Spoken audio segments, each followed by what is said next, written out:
So if you ride your motorcycle in all the seasons and all the seasons aren't 75, 80 degrees, you probably have a good variety of different gear for different temperatures.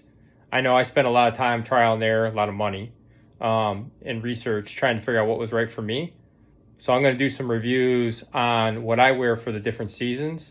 That includes protective equipment, meaning like back pads, elbow pads, things like that. I've had a couple of friends that have had motorcycle accidents, so I'm trying to be better about not just riding in jeans and a t-shirt, which feels awesome, but trying to do the right thing.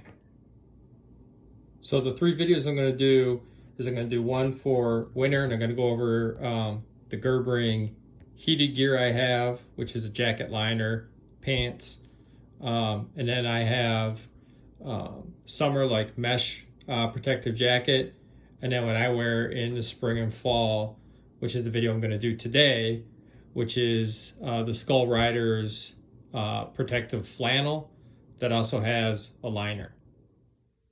The main reason I ended up with a protective flannel was, one, it's a casual look. A lot of times I also, when I'm riding, I'll throw a vest over the top of it just to block some additional wind and changes the look a little bit. But you can get off the bike and wear it, and it doesn't look like you're necessarily wearing motorcycle gear. And I'll show you what it looks like a little bit later in this video. But also cost. It's way cheaper than buying a $400 or $500 motorcycle jacket. So this particular flannel is from Skullriderz. It's called Road Armor. It's about 129 bucks. It does have a EN 17092 AA rating. That EN 17092, basically what they test for is, you know, if you wash it, if you clean it, does it hold its dimensions or does it deteriorate? Its impact absorption, its impact abrasion, seam strength, and then how true it is to fit. It does have CE level 1 armor in the shoulders, elbows, and back. And it does have 255 grams of aramid lining, which is by DuPont Kevlar. So it's got some protective stuff in it. Now, some features in this that I wanted to show you. Obviously, I talked about, it's got this lining which just zips out, so you can remove it, and then it's mesh underneath, so you can wear it when it's a little cooler out. In the fall, I'd say, well, when I ride with a windshield, I'd say, you know, 50 degrees, maybe a little bit lower. You know, I think you're good without putting anything else on. Personally, I don't like to be cold, so it depends on the person. And then you can wear it without the liner, even when it's pretty warm. It is a flannel, but at least into the 70s. Okay, so here on the inside panel, I just took the liner out. You can see where the armor is, and obviously there are pockets. You can take them out.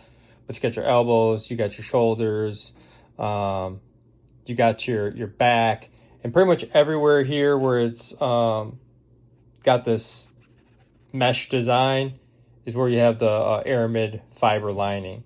So as you can see here by the wrist area and bicep area and collar, it's not covered, but the brunt of the impact zones have lining, so that's good. It's also got oh yes, also want to make sure you have this. So when they talk about CE levels, you want to make sure it's motorcycle rated, because they'll put CE levels even on bicycle stuff.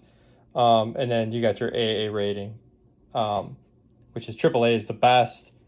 AA is good for cruiser, you know, riding around town, things like that.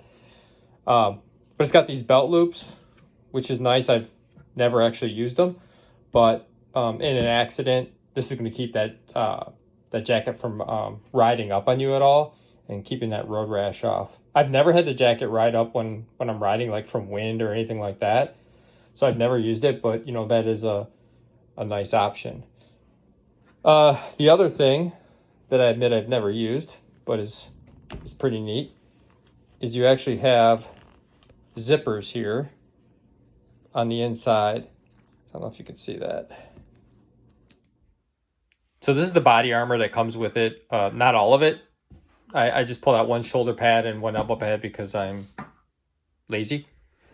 But you can see with the shoulder pad and elbow pad, it's very flexible, very soft.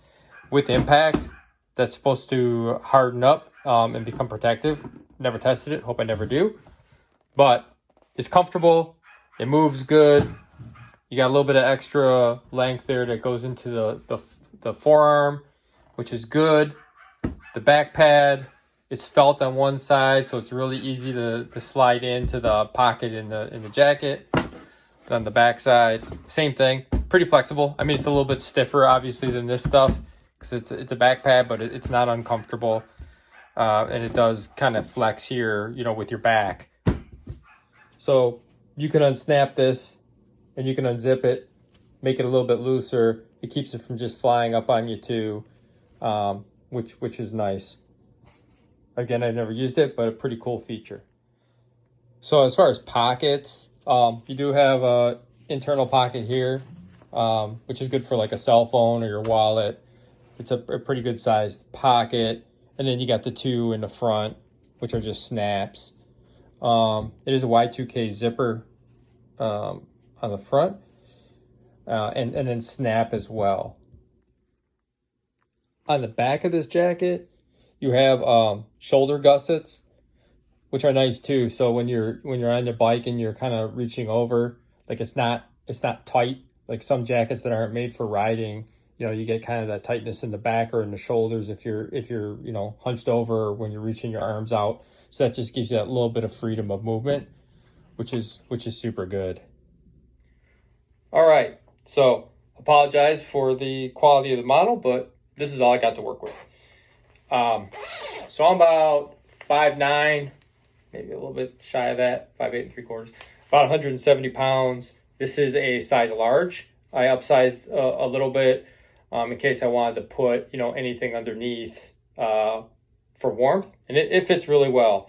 It's not too long for me. I like to wear my stuff a little loose anyways, so it fits comfortable. But yeah, you can see kind of how the fit is.